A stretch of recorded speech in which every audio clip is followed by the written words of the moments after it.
Hey guys, today we're starting a new mini-series around specific morphs that we actually have in our collections. Let's take a look.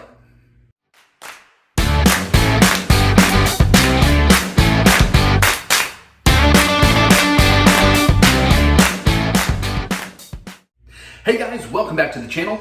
I'm Chris. I'm missing Carly because she decided to stay up all night last night and, well, wasn't really in the mood to make a video, but we are CNC Reptiles. Normally, we're a father and daughter's team that really just enjoy keeping ball pythons and sharing our experiences here on YouTube. And we decided to do something a little bit different this time.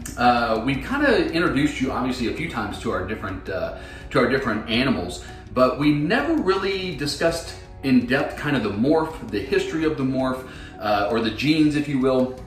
And we thought we might take a second over the next few videos to really kind of go more in depth about the different morphs, why we chose them, again, it's kind of the history behind them and things like that. So, so if you haven't already subscribed and you like what you see, I ask you to like, subscribe, hit the notification bell so that you know when we have more content. That definitely helps get our videos out there and shows the support. So, so we're actually going to do a different way of kind of introducing the animals to you as well. So let me know down below if you actually like this. We're going to take them out in the sun, really show off their vibrance. That's kind of the best way to see it, is out there in the sun. So today we're going to take a look at Cutie, our piebald female, as well as Bubbles. So let's go take a look. All right, guys, so here is our first snake. This is Cutie. She is our piebald female. Now I wanted to try to do something different, do this outside. She just shed about, I don't know, 10 days ago. And you never really get an appreciation for their color unless it's out kind of in the sunlight. Now she's doing her best impression of a ball python right now, and she's balled up. That actually probably will help me out a little bit here. Now, pied or piebald is a recessive gene. So that means that both mom and dad had to carry at least a copy of the gene for Cutie to turn out like she did. So mom in this instance was a normal het pied, dad was a banana pied. And so obviously mom passed on her copy, and dad obviously had to pass on his copy because he was a visual. So piebald, or the gene piebald, I guess I should say, according to the World of Ball Pythons, was first produced by Peter Call back in 1997. So he was the first one to actually reproduce this in captivity. There's her head. First one to reproduce it in captivity from a wild caught male, I believe, is what he actually, what was caught out in the wild. So obviously it takes a number of years for females to grow up so that you can try to reproduce this trait. So piebald is a pattern and a color mutation. So let's first talk about the pattern. So you can see here just the different patterns from a normal, right? So kind of see the striping here really has no real normal pattern at all. And then the colors, really more a color, it does have color mutation here, or I should say pigment mutation here, but mostly it's the lack of pigment causing the white. So you can see that Cutie here is basically what we would probably say a mid-white pied, okay? So she's got a good amount of pattern. See, a good amount of pattern, but also just a good amount of white. Now you can have, this is very variable, so you can have very, very high white pieds where maybe, come here, maybe just the head has some pattern. I'll get a shot of her head here. Just the head has pattern, or you can get a very, very low white pied where it's almost nothing but pattern. It's almost hard to tell that it's a piebald at all because there's just really no white.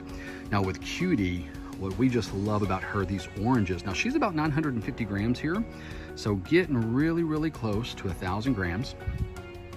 So, you know, her colors really, you know, kind of on top, they've browned out some. Pieds have kind of a tendency, as most ball pythons do as they age, that the colors will brown out a little bit, but especially down here at the bottoms of her saddles here, just how orange and yellow that is. Back here on her tail, I mean, just really, really a beautiful morph. And just because it's, you know, the interesting thing with pieds is you could actually have two adults that are both high white or both very low white, and they could produce offspring that are just the opposite, right? So really it's just kind of your taste and what you like with pieds in general, with ball pythons in general.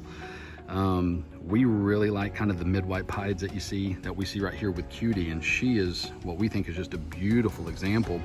Interesting, she's kind of started getting this little polka dot back here. She didn't have that when she was young, and as she's kind of grown and shed, she started getting some different colors there. So anyways, guys, so this is Cutie. Just like I said, a really, really beautiful example of the piebald gene. All right, guys, so here is our clown.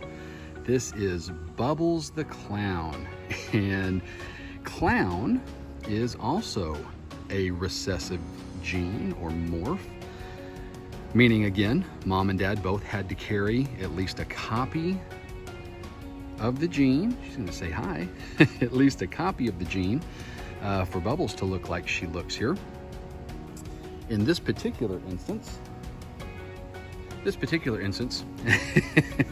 mom was a normal het for clown. Dad was a banana inchy clown. And you can just see how beautiful this particular morph is.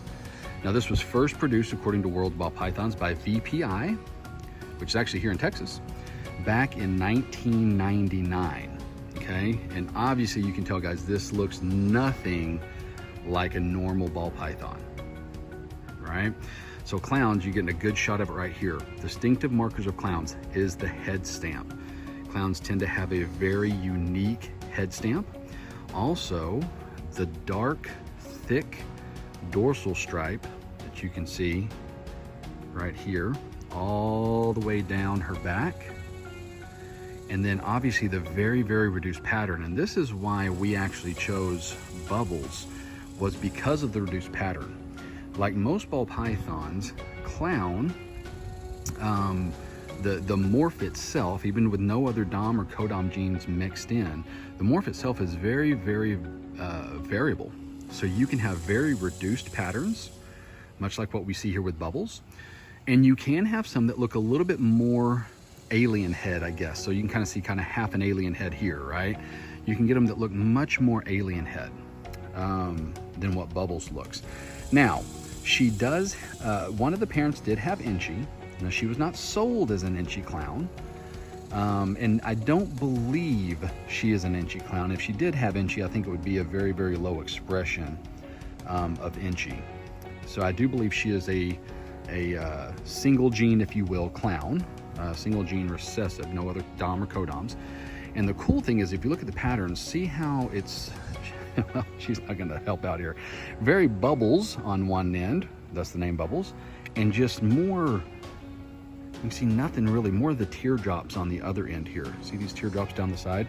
Now, interesting fact about clown, when the first clown was found in the wild and went to VPI, actually had a teardrop right below the eye, and it reminded them of a clown, right? The teardrops that you can see with some clowns, or on most clowns, I guess you would say, and thus the name clown. And so clowns without any other dom or codoms, you can see very tan, yellows, and dark browns.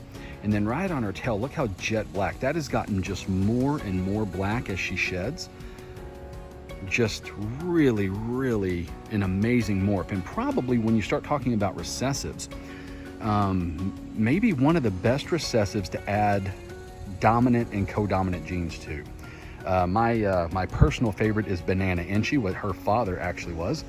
Banana Inchy clowns, especially really reduced pattern, are just amazing. They're just beautiful. So really, with her genetics already kind of having a reduced pattern herself, adding any type of additional pattern reducing gene like an inchy, to a certain degree pastel, things of that nature, are going to make this even more reduced, or blade. So that is Bubbles the clown. Okay guys, so there you go. I tell you, probably Pied and Clown have got to be our most favorite morphs, and they just mix so well with other recessives, other co-dominant and dominant genes. They're just fantastic morphs just on their own, and then of course, like I said, when you mix them and showing them outside in that sun right after they shed, so they're never more vibrant than right after they shed, and boy, you throw the sunlight on top of it and they're just gorgeous. So guys, again, if you liked that and update that way, it was really hot outside, but hey, I'll do it for you. So guys, we really appreciate you coming along again. We'll see you in the next video. Bye.